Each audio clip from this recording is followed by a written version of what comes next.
ఏపీని sports hub గా తీర్చిదిద్దేలా కూటమి ప్రభుత్వం పనిచేస్తున్నారు సాబ్ చైర్మన్ రవి నాయుడు. క్రీడాకారుల కోసం ఒక యాప్ ని అందుబాటులోకి తీసుకొచ్చినట్లు తెలిపారు. ఫేక్ సర్టిఫికెట్స్, గుర్తింపు లేని క్రీడా సంఘాలపై సాబ్ ఫోకస్ పెట్టింది. ఎవరైనా క్రీడాకారులను ఇబ్బంది పెట్టాలని చూసినా, తప్పుడు పనులు చేసినా కఠిన చర్యలు తీసుకుంటున్నామంటున్న సాబ్ చైర్మన్ తో మా ప్రతినిధి నరేంద్ర ఫేస్ టు ఫేస్. క్రీడా ప్రాధికార సంస్థ యాక్షన్ ప్లాన్ ఏ విధంగా ఉండబోతుంది ఏంటని తెలిపేందుకు మనతో పాటు ఆ సంస్థ చైర్మన్ రవినాయుడు ఉన్నారు. ఆయన అడిగి మరి విషయాలు తీసుకునే ప్రయత్నం చేద్దాం. సార్ చెప్పండి, ముఖ్యంగా ఈ 2026లో మీ యాక్షన్ ప్లాన్ ఏ విధంగా ఉండబోతుంది? ఈరోజు స్పోర్ట్స్ అథారిటీ ఆఫ్ ఇండియా కూడా 25-30 అని ఒక ప్రణాళిక రచించారు. మేమేం చేస్తున్నామంటే ఇయర్లీ ప్రణాళిక పెట్టాం. ఈ 25లో స్టార్ట్ అయింది. 26 అనేది చాలా ముఖ్యం. 26వ సంవత్సరంలో క్రీడా ఆంధ్రప్రదేశ్గా మార్చడానికి ఒక ప్రణాళిక ముందు వెళ్ళడం.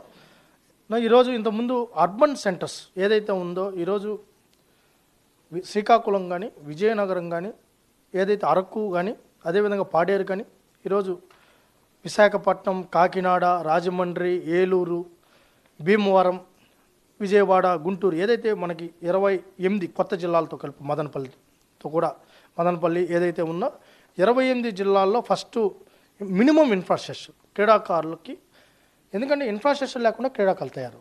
దానికి సంబంధించింది ఇప్పటికే 56 కోట్లకు సంబంధించిన టెండర్స్ను కూడా పిలవడం జరిగింది. దానికి తగ్గట్టు ఇన్ఫ్రాస్ట్రక్చర్ బిల్డ్ చేయడానికి వెళ్తాం. తర్వాత స్పోర్ట్స్ అథారిటీ ఆఫ్ ఇండియా ఏదైతే ఖేలో ఇండియా స్కీమ్ ఉందో, ఆ ఖేలో ఇండియా కూడా వాళ్ళ నిధులు, రాష్ట్ర ప్రభుత్వ నిధులు, సిఎస్ఆర్ ఫండ్, అదేవిధంగా సెస్ డిఫరెంట్ ఏదైతే ఉందో వాటి ద్వారా ఇవి బిల్డ్ చేయడానికి సిద్ధపడుతున్నాం. ఈరోజు ఐజీఎంసీ స్టేడియం ఎట్టి పరిస్థితుల్లో ఈ మార్చి లాస్ట్ నాటికి భూమి పూజ చేయాలనేది ఒక ప్రణాళిక ముందుకెళ్తున్నాం. ఇప్పటికే కేంద్ర ప్రభుత్వం రిక్వెస్ట్ చేసింది. మా నిధులు ఆ నిధులు కలుపుకొని ఫేజ్ 1, ఫేజ్ 2, ఫేజ్ 3 కింద ఐజీఎంసీ స్టేడియం నిర్మాణం. అమరావతి అనేది స్పోర్ట్స్ క్యాపిటల్గా ఉంటుంది. అక్కడ అది ముఖ్యమంత్రి గారు చాలా విజన్తో ఉన్నారు. ఏదంటే ఒలింపిక్ స్టాండర్డ్స్ ఉండాలనేది దాని ప్రకారం అది జరుగుతుంది. ఇది కాకుండా తిరుపతిలో 28 ఎకరాలు అత్యంత విలువైన భూమిని కూడా స్పోర్ట్స్కి అథారిటీకి కేటాయించడం జరిగింది. ఈరోజు అక్కడ స్పోర్ట్స్ విలేజ్ తీసుకుని వస్తున్నాం. విశాఖపట్నంలో కొమ్మాదిలో అక్కడ ఒక స్పోర్ట్స్ విలేజ్ తీసుకుని వస్తున్నాం. విజయనగరంలో విజయ్ స్టేడియంలో స్పోర్ట్స్ స్కూల్ తీసుకొని వస్తాం. కడపలో ఒక స్పోర్ట్స్ స్కూల్, రాయలసీమలో ఒకటి ఉంటుంది. రెండోది ఉత్తరాంధ్రలో ఒక స్పోర్ట్స్ స్కూల్ ఉంటుంది. దాంతోపాటు ఎడ్యుకేషన్ డిపార్ట్మెంట్తో టైఅప్ అవుతున్నాం. ప్రతి స్కూల్లో స్పోర్ట్స్ యాక్టివిటీస్ రన్ చేసి అక్కడే టాలెంట్ ఐడెంటిఫై టెస్ట్ లాగా టాలెంట్ని మనం ఐడెంటిఫై చేసి అమరావతి ఛాంపియన్షిప్ని చట్టబద్ధత చేసి ఈరోజు school to school, mandal to mandal, district to district పెట్టి టాలెంట్ని ఏదో స్పోర్ట్స్ స్కూల్స్కి ఆ బాగా రాణించే వాళ్ళు స్పోర్ట్స్ స్కూల్కి కొంతమంది అకాడమీలకి వెళ్ళి పంపించి ట్రైన్ చేసి మెడలిస్టులుగా మార్చాలనేది ఒక ప్రణాళిక. సార్, ముఖ్యంగా ఏదైతే క్రీడాకారుల కోసం ఒక యాప్ కూడా అందుబాటులో తీసుకొచ్చారని తెలిసింది. దాని యొక్క ముఖ్య ఉద్దేశం ఏంటి? ఈరోజు క్రీడాకారులు చాలా ఇబ్బంది పడుతున్నారు. నా దృష్టికి వచ్చింది ఏంటంటే, నేను శాప్ చైర్మన్ అయిన తర్వాత ఈ ప్రభుత్వాలు ఏం చేస్తున్నాయి, మాకేం చేస్తుంది, మాకేం వస్తాయి, మేము దేనికి అర్హత అనే విషయం వాళ్ళకి కమ్యూనికేట్ చేయడంలో మనం ఎందుకో ఇబ్బంది పడింది. లాస్ట్ అయింది ఏంటంటే 0, వచ్చినోడు లేదు, పోయినోడు లేడు, ఆడిచ్చినోడు లేడు, ఆడినోడు లేడు. అయితే ఇప్పుడు దానికి కనుక ఏం చేస్తామంటే క్రీడా యాప్ని పర్ఫెక్షన్ తీసుకొని వస్తున్నాం, బలోపేతం చేస్తున్నాం.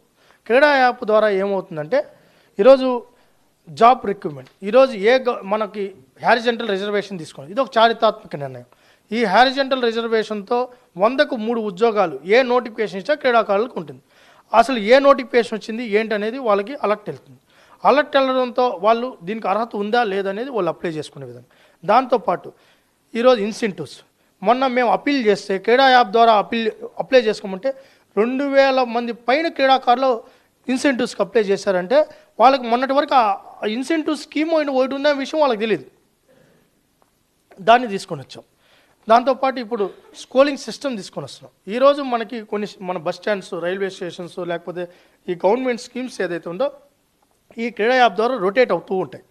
వీళ్ళు కానీ క్రీడా యాప్ని డౌన్లోడ్ చేసుకోగలిగితే, ఆ క్రీడా యాప్ని వీళ్ళు ఫాలో అవుతే పూర్తి సమాచారం ఈ రాష్ట్ర ప్రభుత్వం స్పోర్ట్స్ అథారిటీ ఏం చేస్తున్నది పూర్తిగా ఏంటనేది వాళ్ళకి తెలిసేలాగా తీసుకొని రావడంతో పాటు ఈరోజు మొదటి నుంచి మనకున్న పెద్ద మేజర్ సమస్య ఫేక్ సర్టిఫికెట్లు.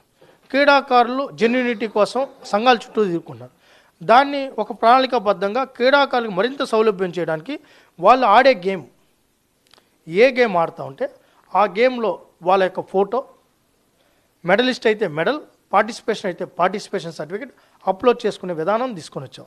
ఈ జనవరి 15వ తేదీ లోపల పాతవన్నీ అప్లోడ్ చేస్తే ఇంకా ఫ్రెష్గా ఆటోమేటిక్గా జరుగుతుంది.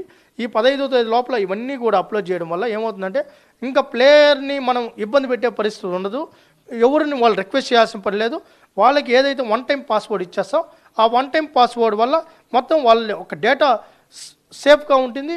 సో సర్టిఫికెట్ల కోసం, జెన్యూనిటీ కోసం ఎవరి దగ్గరికి పోవాల్సిన పని ఉండదు అనేది మా ముఖ్య ఉద్దేశం. ఒక పక్క క్రీడలకు సంబంధించి ఈ విధంగా రాష్ట్ర ప్రభుత్వం ముందుకు వెళ్తూ కొంతమంది క్రీడాకారుల మీద కేసులు కూడా నమోదు చేశారని తెలిసింది. దానికి గల కారణం ఏంటి? చట్టాన్ని ఎవరు ఉల్లంఘించినా కఠిన చర్యలు తప్పదు. ఈరోజు అసోసియేషన్స్ బాధ్యత ఏంటి? నిజమైన క్రీడాకారుని ప్రోత్సహించడం, క్రీడాకారుని గుర్తించడం, వాళ్ళని డెవలప్ చేసి వాళ్ళకి వినంటారు. అలా కాదు క్రీడాకారుల ముసుగులో ఫేక్ సర్టిఫికెట్లను సృష్టించిన, వాటిని అమ్ముకున్నా, క్రీడాకారుని మ్యానిపులేట్ చేసినా, మార్చినా చట్ట ప్రకారం చర్యలు తీసుకుంటాం అనేది దానికి ఇది ఒక సంకేతం. ఈ ప్రభుత్వం క్రీడాకారుల పక్షానే ఉంటుంది, క్రీడాకారుల కోసం మాత్రమే ఉంటుంది. మంచి చేసే క్రీడా సంఘాలను ప్రోత్సహిస్తాం, వాళ్ళకి వెన్నంటే ఉంటాం, వాళ్ళకి సెలవు వేస్తాం, సన్మానిస్తాం. తప్పు చేస్తే మటుకు చట్ట ప్రకారం ఉక్కుపాతంతో కూడా అంచేస్తాం. ఇది మొత్తంగా చూసుకున్నట్లయితే ఏదైతే క్రీడాకారులకు సంబంధించి కానీ వాటికి సంబంధించినటువంటి అసోసియేషన్ సంబంధించి కానీ మంచి చేస్తే అన్ని రకాలుగా సహకరిస్తాం, ఏదైనా సరే తప్పు చేసినా లేకుంటే తప్పుడు మార్గాల్లో వెళ్ళినా వారికి సంబంధించి కఠినంగా వ్యవహరిస్తామంటూ కూడా రవినాయుడు చెప్తున్నటువంటి పరిస్థితి ఉంది.